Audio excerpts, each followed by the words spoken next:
Keane have spent months on the road touring the world and writing new material for their much-anticipated second album, Under the Iron Sea, which is released this week. Welcome to your show, Keane. It's all about you. Ooh, thanks. I've got to read you something. It's a quote from one of you. I want to start it off like this, where it's a quote from one of you describing your new album, Under the Iron Sea, and the creative process behind it. And I need to know who said this as well. We were writing, singing and performing with a drive, intensity and fury that is almost unrecognisable from our previous music. Who said that? That's recognisably too blatantly me. The other, you know, I'm the only one in the band who's able to write. No, you guys don't know what those words mean. No. Do you still stand by that? Yes. Yeah? Definitely. How is it different from the first album?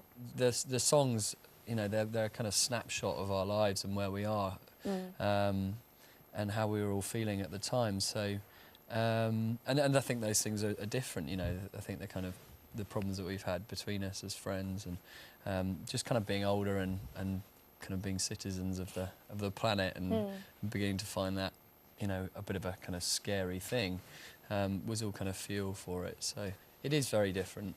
You spent so long touring. I mean, did you kind of give yourself a cut-off point as to when you decided to start writing the next album, or were you doing it on the road? Were you finding time to do it? When you think the first album, as every band's first album is, was written with no pressure and with all the time and space you can want, because no one's listening anyway. So, and then suddenly you're on tour all the time and you've got to find a whole new way of writing and being creative as a band. So that's a whole new thing.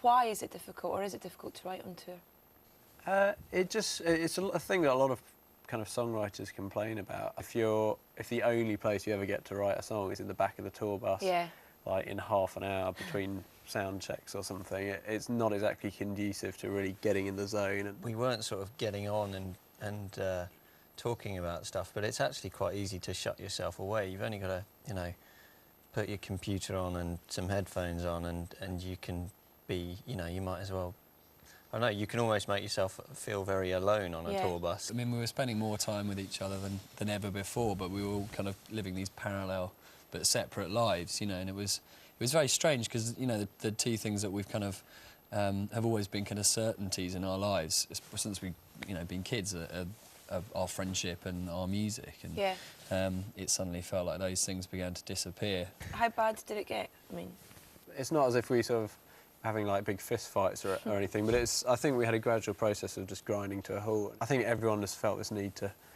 escape, and you can't make a record that way. So it did reach a point, at least momentarily, where we just couldn't continue really as a band. Was there ever a moment where you thought Keane would be no more during that kind of process, or was it that never got to that kind of... Yeah, certainly. It did? Yeah, I think so.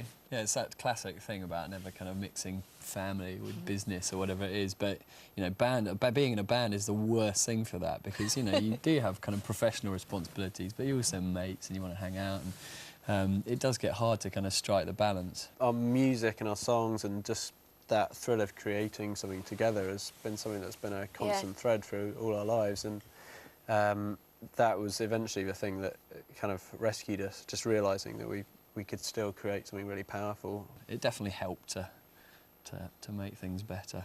Yeah. I mean, you've made a lot of fans very happy by the fact that you didn't split up, thankfully, and are back with album number 2. Anyway, we'll be chatting some more in just a bit, but first, here they are with their next single, out later in the summer. This is Crystal Ball.